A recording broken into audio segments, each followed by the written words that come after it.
Hello दोस्तों, आज का हमारा टॉपिक है महत्तम समापवर्तक एवं लघुत्तम समापवर्तक।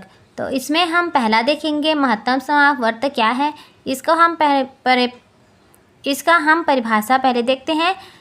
वह बड़ी से बड़ी संख्या जो दी गई संख्याओं से पूरी विभाजित हो जाए उस संख्या का महत्तम समापवर्तक कहलाती है। इसमें ध्यान रखिएगा कि जो संख्या आएगी वो बड़ी संख्या होगी, उसी को बोलते हैं महत्तम समापवर्तक। जैसे कि हम एग्जाम्पल देख लेते हैं। जब तक एग्जाम्पल नहीं देखेंगे आप लोग को समझ नहीं आएगा, इसीलिए पहले हम लोग एग्जाम्पल देखते हैं। जैसे देखते हैं 12 और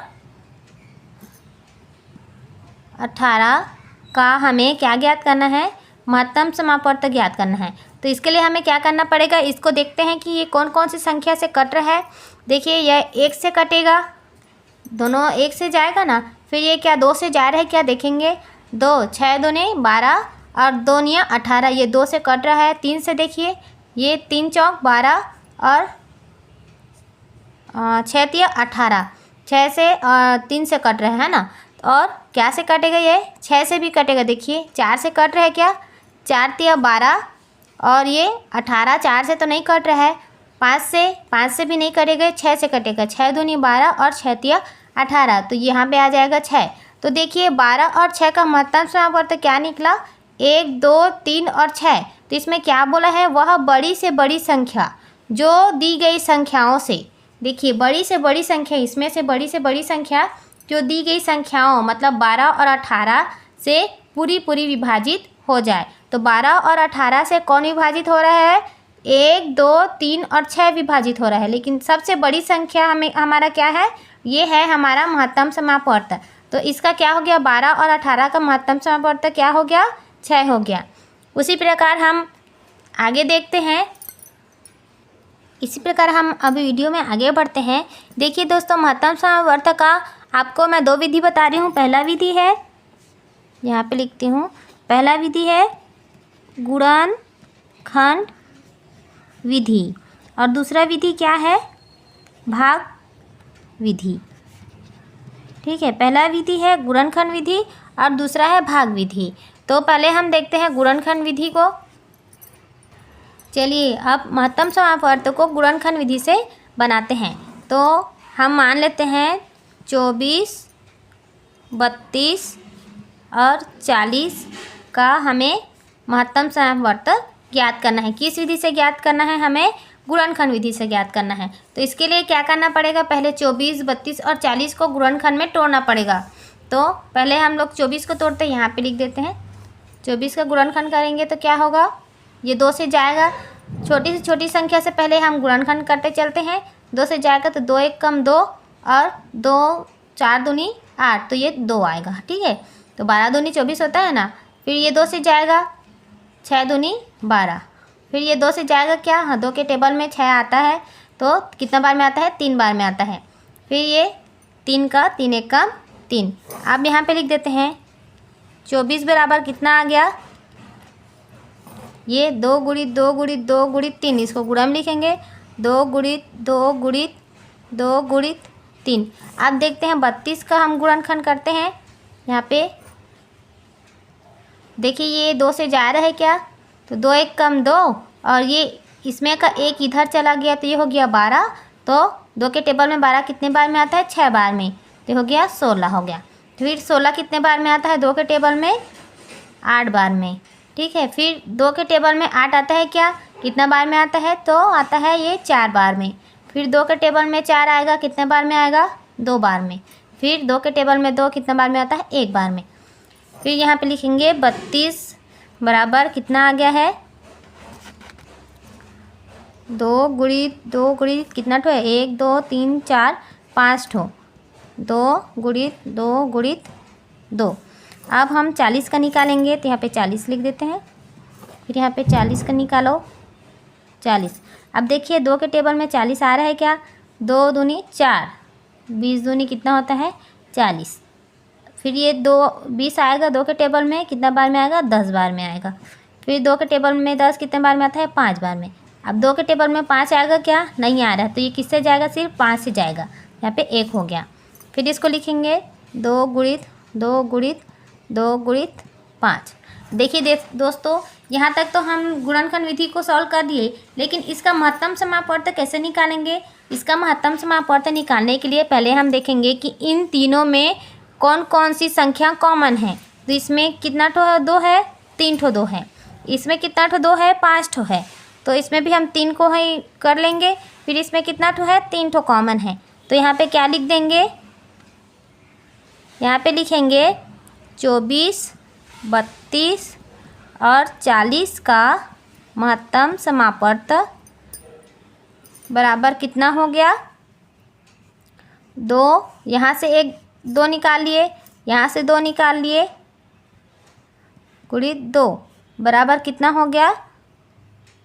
2 दूनी 4, 4 दूनी 8। देखिए यहाँ पे जो भी कॉमन होगा उसमें से एक एक निकाल लेंगे तो इसका महत्तम समापवर्त आ जाएगा। ये इसका आंसर हो गया। चलिए अब हम भाग विधि से इसको हम जानेंगे। देखिए दोस्तों, अब भाग विधि से हम महत्तम समापवर्त कैसे निकालेंगे? हम मान लेते हैं एक संख्या यहाँ पे, ठीक है। यहाँ पे मान लेते हैं 24, 36 और 48, ये माने हैं। तो इसका हमें भाग विधि से लघुत्तम समापवर्त ज्ञात करना है। तो इसके लिए क्या करना पड़ेगा? हम छोटी से छोटी संख्या से भाग देंगे ताकि ये तीनों संख्याएं कट जाए। तो 2 से भाग देंगे तो 2 में 24 आता है क्या? देखिए, तो इसको एक तो संख्या करके काटते हैं, ठीक है, आसानी हो जाएगा। तो ये 2 एक कम 2 और 2 दूनी 4, 12 दूनी कितना हो जाता है? 24 हो जाता है। और इसको भी करेंगे 2 एक कम 2, इसमें से एक इधर जाएगा तो ये हो गया 16। 16 कितना बार में आता है? तो 8 बार में आता है। फिर इसको देखिए 2 दूनी 4 और 4 दूनी 8, ये कट गया 2 से। अब देखिए फिर ये 2 से कट रहा है क्या? फिर 2 से देखेंगे, अगर 2 से कटेगा तो 2 से काटना है सबको, अगर नहीं कटेगा तो नहीं काटना है, ठीक है। फिर 2 से कटेगा तो 6 दूनी हो गया 12 और 18 कितने बार में आता है? 9 बार में आता है। और 24 कितने बार में आता है? तो 12 बार में आता है। तो देखिए ये क्या 2 से कट रहा है क्या? ये तो कट जाएगा, लेकिन 9 और 12 भी कटेगा, लेकिन 9 नहीं कटेगा। तो ये 2 से नहीं कटेगा। जिस भी संख्या से कटेगा वो सब से कटना चाहिए, एक से या 2 से नहीं कटना चाहिए। ऐसी संख्या जो सभी से कटे, ठीक है। तो ये कटेगा 3 से कटेगा। देखिए 3 के पहाड़ा में 6 आता है 2 बार में, 3 के पहाड़ा में 9 आता है कितने बार में? 3 बार में, और 12 आता है 4 बार में। अब देखिए ये किससे कट रहा है? ये 2 से कटेगा, 3 से कटेगा, 4 से कटेगा। ना तो 2 से पूरा कटेगा, ना 3 से पूरा कटेगा, ना तो 4 से कटेगा। इसीलिए इसका हो जाएगा 24, 36 और 48 का महत्तम समापवर्त क्या होगा? 2 गुणित 2 गुणित 3, ये हो जाएगा 2 दूनी 4 और 4 तिया 12। 12 इसका महत्तम समापवर्त हो गया। चलिए दोस्तों, अब इसका हम लोग लघुत्तम समापवर्त देखते हैं। तो इस वीडियो में आप लोग आगे बने रहिए। देखिए दोस्तों, अब हम देखते हैं लघुत्तम समापवर्त। इसका परिभाषा देखते हैं। वह छोटी से छोटी संख्या जो दी गई संख्याओं से पूरी विभाजित हो जाए वह उस संख्या का लघुत्तम समापवर्त कहलाता है। उसमें क्या था? बड़ी से बड़ी संख्या था, लेकिन इसमें छोटी से छोटी संख्या है, ठीक है। तो इसको हम लोग भी चलिए देख लेते हैं। इसका हम 2 विधि देखेंगे। पहला विधि है गुणनखंड विधि और दूसरा है भाग विधि। इसमें भी 2 विधि होता है, गुणनखंड विधि से सॉल्व करते हैं और भाग विधि से सॉल्व करते हैं। तो पहला हम लोग देख लेते हैं गुणनखंड विधि से हम लघुत्तम समापवर्त कैसे निकालते हैं। गुणनखंड विधि लिख दिए। अब देखिए, अब हम मान लेते हैं 8, 12 और 20 का लघुत्तम समापवर्त ज्ञात करना है। किस विधि से ज्ञात करना है? हमें गुणनखंड विधि से ज्ञात करना है। इसके लिए हमें क्या करना होगा? देखिए 8 का निकालेंगे हम लोग, गुणनखंड करेंगे। यहाँ से कर लेते हैं, यहाँ से 8 का गुणनखंड करेंगे तो क्या आएगा? 2, 2 से जाएगा 4, 2 दूनी 4 हो गया, और 2 से ये 1 हो जाएगा। तो कितना हो गया? 2 गुणित 2 गुणित 2, ये हो गया। अब 12 का देखते हैं, 12 का गुणनखंड करेंगे इसमें। 12 तो ये देखिए 2 से जाएगा क्या? 2 से जा रहा है, 6 दूनी 12, फिर 2, 3 दूनी 6, ये 2 से जाएगा, नहीं जाएगा तो ये जाएगा 3 से, 3 एक कम 3, तो ये हो गया 2 गुणित 2 गुणित 3। अब देखेंगे हम लोग 20 का देखते हैं। तो यहाँ पे करते हैं 20 का, तो हो जाएगा 2 से जाएगा क्या? 2 दहाम 20, ये हो गया। 5 से जाएगा और ये 5 नहीं जाएगा 2 से, मतलब 2 के टेबल में 5 नहीं आ रहा है तो किस में आ रहा है, 5 में आ रहा है, तो हो गया 1।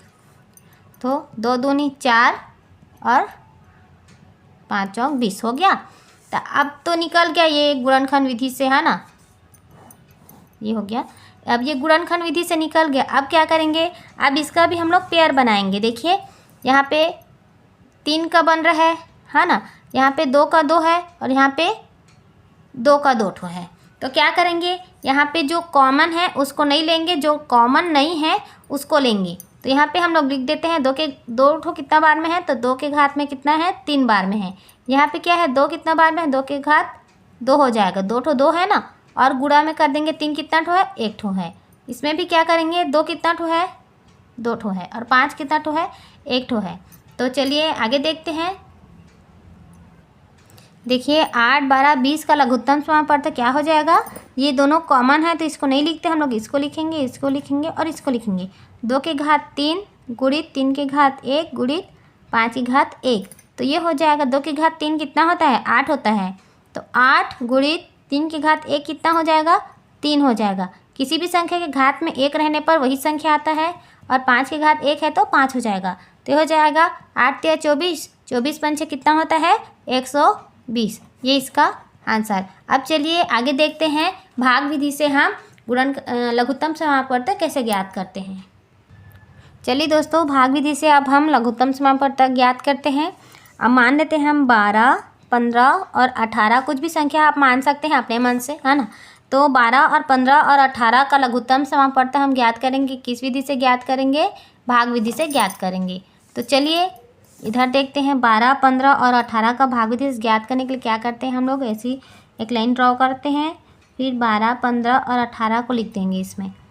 फिर ऐसी संख्या से हमें गुणा करना है कि ये सभी संख्या से कट जाए, जो छोटी से छोटी संख्या रहनी चाहिए। इसमें देखिए एक ठो 2 से के पहाड़ा में 12 आता है, कितने बार में आता है, 6 बार में आता है।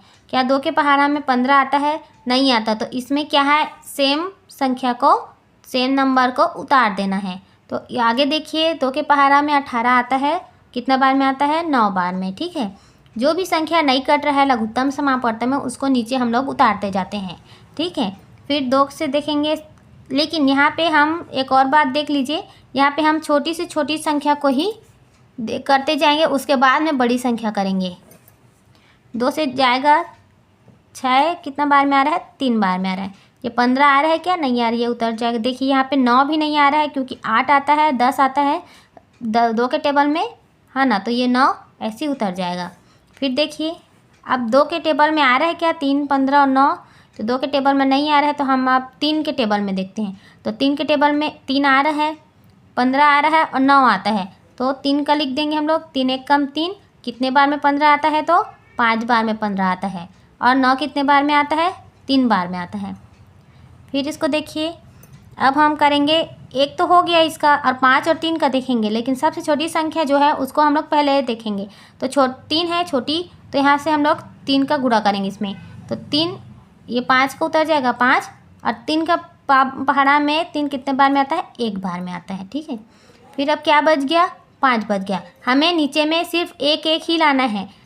लघुत्तम समापवर्त में ऐसे नीचे उतरते जाएंगे तो लास्ट में कितना आना चाहिए, 1 1 आना चाहिए। महत्तम समापवर्त में क्या होता था, यदि ये 3 के इतना तो आ गया, यहाँ तक महत्तम समापवर्त खत्म हो जाता था, लेकिन लघुत्तम समापवर्त में लास्ट में 1 1 आना चाहिए। तो यहाँ हो गया 5 से जाएगा, ये 1 का 1 उतर गया, और 5 के टेबल में 5 1 बार में आता है, फिर ये हो गया 1। तो अब देखते हैं, यहाँ पर लिखिए 12, 15, 18 का लघुत्तम समापवर्त। तो इसमें देखेंगे कितना है, 2 कितना बार है, 2 बार है, तो यहाँ पे लिख देंगे 2 गुणित 2। 3 कितना ठो है, 2 ठो है, तो यहाँ पे 3 गुणित 3, और 5 1 ठो गुणित 5। अब सबको अब गुणा करेंगे तो क्या होगा, ये हो जाएगा 15 तिया 45, 45 तिया 15 तिया 45 हो गया, 45 दूनी हो गया 90, 90 दूनी हो गया 180। तो 12, 15 और 18 का लघुत्तम समापवर्त कितना हो गया, 180। तो देखिए दोस्तों, इसमें मैंने आपको बताया लघुत्तम समापवर्त और महत्तम समापवर्त की 2 विधियां बताई है। इसी तरह की और वीडियो देखने के लिए या और क्वेश्चन देखने के लिए आप हमारे कमेंट बॉक्स में जाके कमेंट कीजिए और हाँ, लाइक और सब्सक्राइब करना ना भूलें। Thank you.